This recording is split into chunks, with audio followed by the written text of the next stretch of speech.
Have you ever noticed that the smarter you become, the lonelier you feel? It's a peculiar thing, isn't it? You'd think that intelligence would connect you to people, that seeing more, understanding more, would bring you closer to others. But it doesn't. Instead, it separates you. You walk into a room and everyone is laughing at something you don't find funny, talking about things that seem trivial, surface level, safe, and you smile, you nod, you play along, but inside you're somewhere else entirely. You're thinking about the conversation beneath the conversation, the patterns no one mentions, the questions no one's asking, and suddenly you realize you're alone, not physically, but in every way that matters. This is the hidden cost of intelligence. The price nobody tells you about, the isolation that comes, not from being different, but from seeing differently.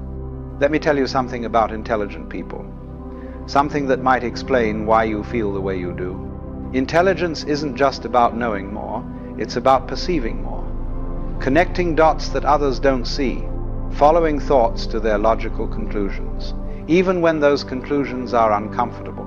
And here's the problem. Most people don't want to go there. They don't want to question the game. They want to play it. They don't want to examine the mask. They want to wear it. They don't want to wonder if the emperor has clothes. They want to complement the fabric. But you can't help it. You see the threads hanging loose. You notice the inconsistencies, the contradictions, the unspoken agreements everyone pretends are absolute truths.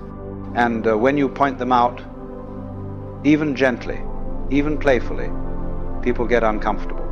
Not because you're wrong, but because you're right. And being right about things people don't want to examine makes you dangerous. So they distance themselves.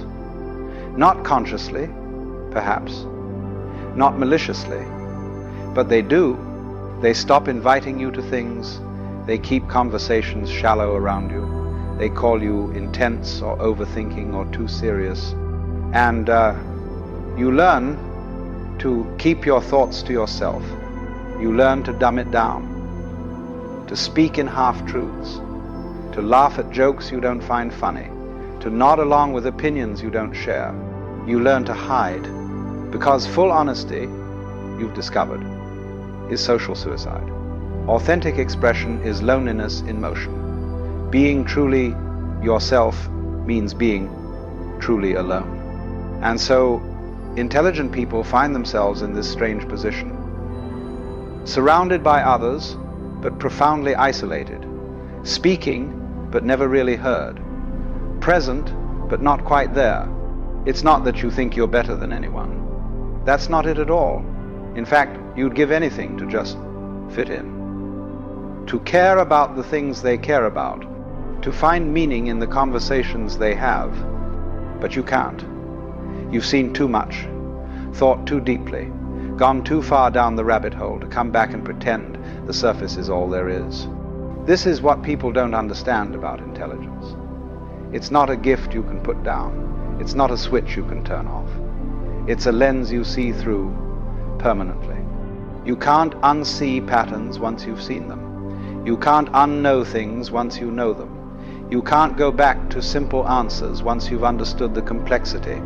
And most people, they're still living in the simple answers, the clean narratives, the comfortable illusions. They believe what they're told to believe. They want what they're told to want.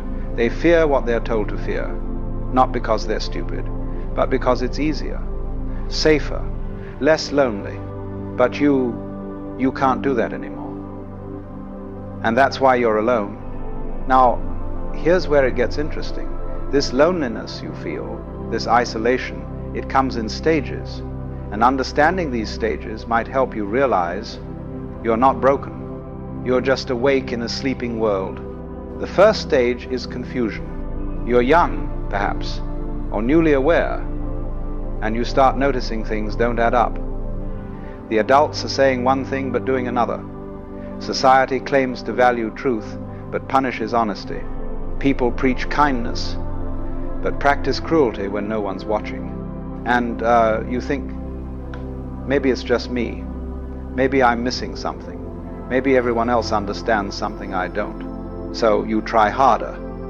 You study people. You observe. You analyze. You attempt to figure out the rules of the game everyone else seems to know instinctively. So you try harder. You study people. You observe. You analyze.